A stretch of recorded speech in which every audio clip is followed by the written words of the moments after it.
guys, welcome back to the channel. This is the perspective with Lofingade. There's this issue that is going on and I want us to talk about, because I saw in the news lately about the Nigerian army being worried about Southeast, a youth that shun recruitment.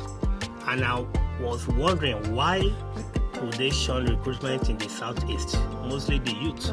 Growing up back in Nigeria, I was this kind of guy that liked to be in uniform, and not just any uniform, but in the military uniform. So I have two things in mind then, that it's either I'm in the army or in Nigerian Navy. This is what I want to do growing up. I want to be in the military to serve the country, something like that. I always love to be in the military.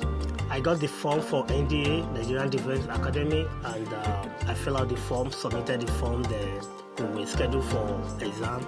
But something happened. I got sick the night before the exam and I was admitted to the hospital. So I have to find an excuse to give to the doctor that I need to leave the hospital because of the exam. I met some, different people that came for the exam. After the exam, we went our way and, we were waiting for the exam result. So the exam result came out. It was posted at the governor's office. We were notified to go and check our name. I went there, but to my surprise and to my disappointment, my name was not on the list. And a couple of guys that I met there also, they don't have their name on the list. Almost all the name on that list, majority of those people do not come and check on their name because they know that it's automatic. Why did I say that? Because I look at those names. Almost half of those names has something to do with the military. They have people in the military. The rest of them, either you know the king, or you happen to be you are among the king's slot, or the dignitary in the society.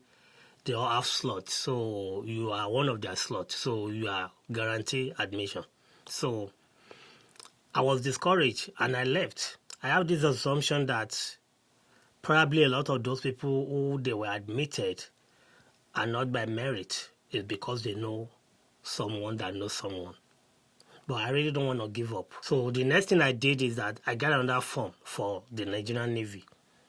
I fill out the form, submit the form. I was called for some couple of guys who were there for the training, whatever they were doing is more or less like they were, getting us ready. So to my surprise, there's this fateful day, we were there for like a whole week. After the first week, we were there and I realized we keep having new incoming candidates or students, I don't know what to call them, or recruit, that they will come in with an envelope. And once they show up with an envelope, they register their name, one of us that were already there before. So anytime they have new person coming in, they have to let someone go. That person will be replaced by someone that brought in an envelope. Probably there's a letter or recommendation letter, whatever. I don't know the content of that envelope. I keep, observing that what's going on. Why do they ask someone to go anytime someone comes in with an envelope? So I think there's one of those naval officers there that, I don't know, it piqued interest in me and he called me that, okay, do I know anyone in the Navy? What about maybe local government chairman, maybe your king or the king of your town? All those things. It was just trying to help me that, okay, can you get someone? Probably they have slots there. I was like, okay, let me try. I went back home looking for someone that can give me a recommendation letter, yada, yada. I even went to the local government chairman to write me a letter. At the end of the day, it reached my turn. Someone came in with an envelope and I was asked to leave. And that moment, the spirit of being in the military died immediately in me. Because I realized that I was not given the chance. And for the fact that the process is not fair, I don't know how I can put it, that you guys can, have the insight of how much, if I can bring you to how bad I felt about Nigeria that moment. After spending more than a week in that camp, I was just looking at it like, okay, what's going on in this country? Why is it that you need to know someone that knows someone before you can get something done? It killed the spirit in me. In fact, I don't want to say that it kind of killed the love I have for Nigeria as a country. But the spirit of me, that fire that is burning in me, that wanted to make me to be in the military, die at that spot. There's this resentment that I have towards Nigeria, that nothing can be done for an average man in Nigeria if you don't know who knows someone. So that was the story. And during that time, I adore the military. It's like I see them as the hero. They are the hero. And I want to be part of them. Like, you see, when you have joy that want to make you serve your country, that you have this joy in you that it's like a pride. You understand? It's like a pride in you to want to serve your country. But today, how many Nigerian youths still have that pride in them to want to be in the military? And that brings this question. Nigerian Army worried as Southeast youth shun recruitment. During our own time, it's like we're the one taking ourselves. We want to be there.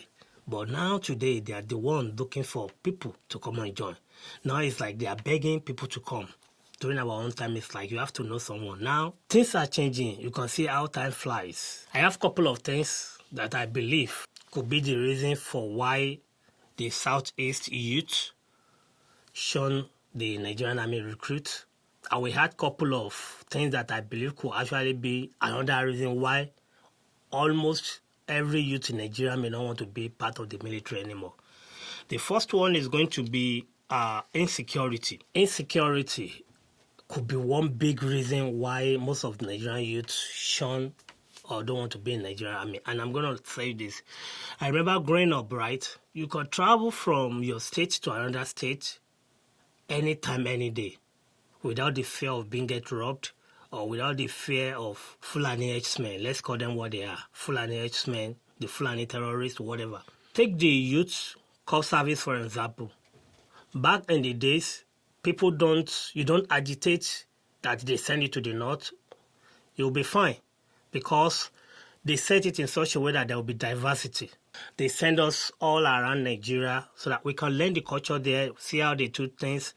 It's like they are trying to promote diversity. Let me put it that way. That's the spirit then. That no student or no graduate in Nigeria will feel bad that they were sent to the north. But today, how many copper want to be in the north if they're not from the north? Why? Because of insecurity. And now, for the military or for the army to think the youth of today will come and join the army with all this insecurity, they won't. And the reason why they may not want to, because of insecurity, is another problem that follows this insecurity that I'm going to put as number 2 of why they may not want to join. Do you remember how Boko Haram has been killing people back in Nigeria? The havoc, how they have displaced a lot of Nigerians. Couple of years ago, some of them were captured. They called them repentant Boko Haram. Right? They were released back into the society. Some of them are recruited into the army. How many Nigerian army lives have been cut short in the hands of Boko Haram? Do you think justice itself, when they release all those Boko Haram that are captured, or the repentant one, should we suddenly forgive all their sin? So do you think Nigerian youth that understand that even though they capture a Boko Haram or if they capture a Fulani H-man, the probability that they will be released back in the society is very high? So do you think any Nigerian youth will want to risk his life to capture a Boko Haram or Fulani H-man that will later release back into the society? When government fail to prosecute criminal captured by the military, how do you think that will motivate the youth to want to go and fight for such country? Style or the system of capture and release without prosecution of banditry, Fulani H-men or Boko Haram could be one major reason why Nigerian youth are no more interested in the military. Capture, release without prosecution. The third one I have that I believe could be also of importance is that the political leaders are not patriotic enough. They do not lead by example. If you look at how lavishly our political leaders are spending Nigerian money, prioritizing 150 million naira car over giving the army a better life, or over building a better school, or giving us a better health system, or even a stable electricity, I don't think any youth will be motivated to fight for such country. Most of Nigerian leaders have not shown to be patriotic enough. And all these youth, all they do is that they are learning from the leaders. So if the leaders are not patriotic, you cannot blame the youth for not being patriotic. So that's another one. The division and hate politicians have caused Nigeria could be another reason. The Nigeria of today, most Yoruba will not see the Hausas as their brother anymore. The same way Igbo will not see Yoruba or Hausa as their brother. Same way Hausa man will be thinking Yoruba or Igbo are the problem. And the main issue is that this is the division the political class are putting in Nigeria. This division breed hate among each other. It has become that anytime a Northerner or a Southerner or Easterner is in power, we believe that the interest of their people is paramount. They have created a lot of division, and this division has created a lot of resentment, make the youth also hate Nigeria. Politicians have created a lot of division. In return, make Nigerian youth not to have the willingness or the urge or the spirit to fight for Nigeria. So I think that's another one. When it comes to the issue of the Southeast youth, I believe this particular one may be a core reason why they don't want to be in the military anymore. It's going to be the conduct of the Nigerian army, some of their soldiers. And it's in two forms. The first of it that is being the conduct is that how Nigerian army or some of their soldiers, how they relate with public is somehow barbaric, if I can put it that way. And their conduct, if you are sane enough, you may not want to be part of their organization. Nigerian army don't want people to put on their uniform. If you are not in the army, they believe you should not be wearing their uniform. Their reason is because it's for security purpose. Some people are using it to perpetrate evil. And I can understand that. Whatever we can do to secure our country, I'm all for it. So in this case, if someone put on a if a civilian put on a military uniform and it was caught, the best thing is not to beat that person up or flog an old man or someone. If a military flogged my father, why do I want to join? It will build hate to see a young military guy flogging my father because he put on a military uniform. That is barbaric. That will build resentment. For me, I won't be part of such organization. If a civilian put on military uniform, you can charge him. You can put a huge fine on him. Let him pay the fine, and next time, he will not do it again. That is even better than beating or flogging and someone that is older than you. It's barbaric. Another one like it is that their public conduct is not encouraging. Sometimes I look at it, I realize how do they get trained? Is their training kind of turned them to a beast that the way they bounce on people is like they've been waiting for something to happen so that they can have people to bounce on. The reason why you go into the military is to protect your country and the people inside that country. But if in return, you are using that uniform to oppress them, of what purpose are you now in the military? As a Nigerian, as a people, we can do better than trying to oppress ourselves with power. Maybe, I don't know if this is loud enough for the military to understand. Their public conduct sometimes can be the reason why people are running away from them. They are not showing that they are human. And I don't know the kind of training they are undergoing that can turn them to a beast like that. So I believe we can do better as a society, as a military. We can show to the world that we are fine people. We can show to the world that our military is decent. But when you treat your fellow countrymen in a dehumanized way, how do you expect people outside your country to treat them? Let that sink for a while. Now, when it comes to the Southeast youth, what I believe about that is that lately, if you look at it, they believe that the military has been a weapon or tools the politicians use in silencing them. Look at the Nnamdi Kanu case, for example. They have kept this guy in captive for long enough. Yet, we don't know if he's going to be released or not. So, these Southeast youth believe that anytime they voice out their discontentment with government policy, government bounce down on them with the military. Anytime they protest, it's the military that they use. So some of them have seen the military as a tool or weapon of government in order to suppress our opposition voice. I mean, this is my opinion, and I want to believe that probably that may be the reason why they felt like, why should they join an organization that is being used to suppress their voice? So that's another one.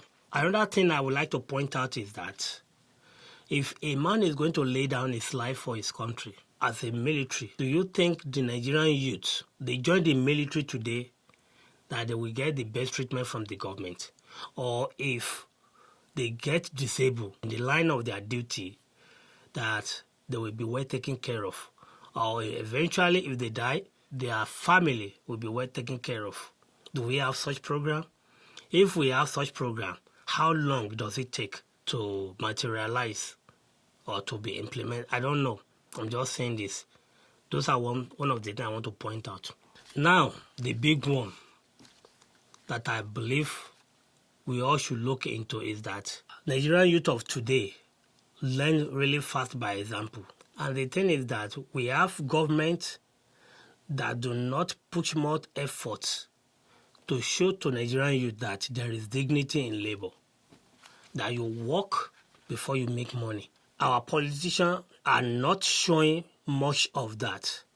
What they are showing or displaying, why the youth are learning from them so fast, is that you can get into politics and become rich overnight. So do you think Nigeria of today, if you present them to join the politics or to join the military, do you think they will go into politics or they will go into military?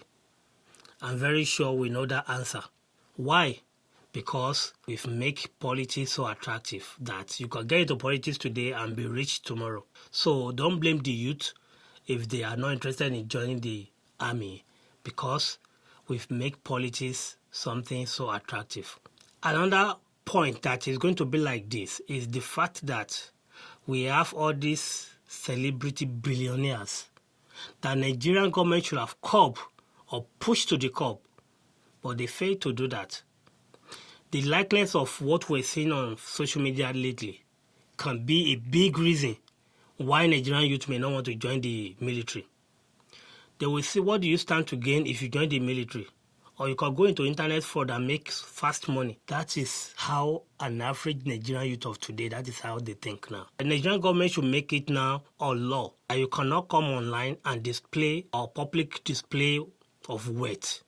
They need to cancel it. This is becoming irritating lately, that you will see people that they have this new slogan now in Nigeria that they call money na water. Money na water, money na water, yet all you show is money.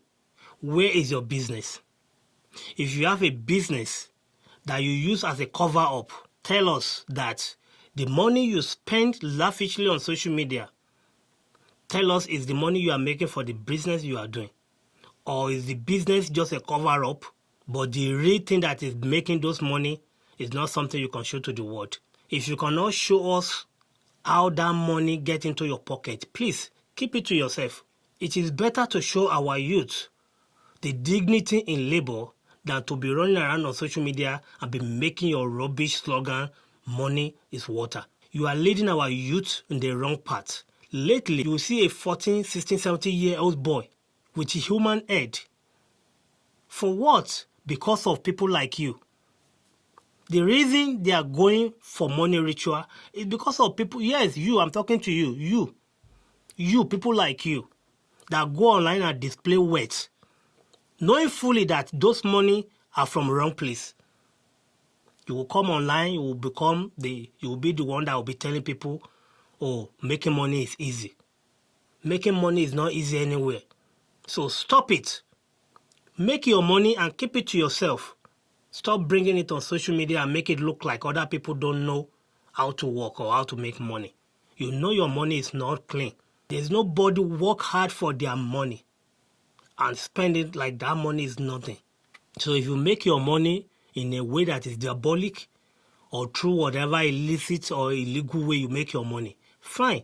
Don't make it look like you make it in a legit way and convince all these young boys, making it look like They already believe that the only way you can be rich in Nigeria is to go through ritual or you do something illegal.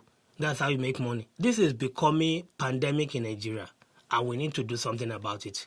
Like I said, I have no problem with you or with how you make your money, but don't bring it on social media to confuse all these young ones. So I think that's another thing that I believe can switch the mind of our youth from joining the military and going into all this diabolic way, because now everybody wants to make fast money.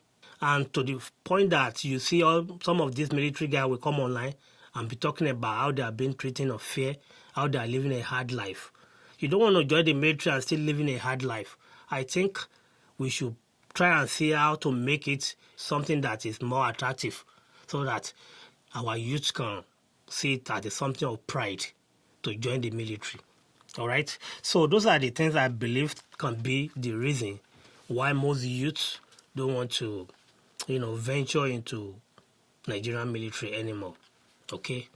And I believe this should be a wake-up call for Nigeria that it's not good for us as a country, that we have less men in the military, we have less in the Nigerian police force. If we have to put into consideration the population of Nigeria, you will understand that we need more people in this sector. We need more men, we need more women in the Air Force, in the Nigerian Army, and in the Nigerian Police Force. So it should be a wake-up call for the president, for our governors, all our political leaders, that they need to prioritize what is important and let go of all these SUVs. We should stop putting money in Japan economy. Let's put this money in our own economy, okay? There's nothing wrong with a politician using SUV for 4 years or for 8 years. If this SUV can be repaired, this is not the time to be buying new SUV. Let's put all this money to a better use. Like I say, someone said there's nothing wrong in borrowing money. Yes, but when we borrow money and use it to buy SUV, what's the point? Let's do the right thing. We're all going to die one day. Please, let's do better. And I believe this should be a wake-up call, like I said before, that we need to do better. So that's going to be it on this one, guys. If you find any value in this video, if this touch your heart, if you think this one ring enough, please share the video for others to see. If you're here to be a subscriber, please do subscribe to this channel. And if you're already a subscriber, welcome back. Thank you a lot. Don't forget, this is The Perspective with Loving Gade. Until next time, stay blessed. Bye-bye, guys.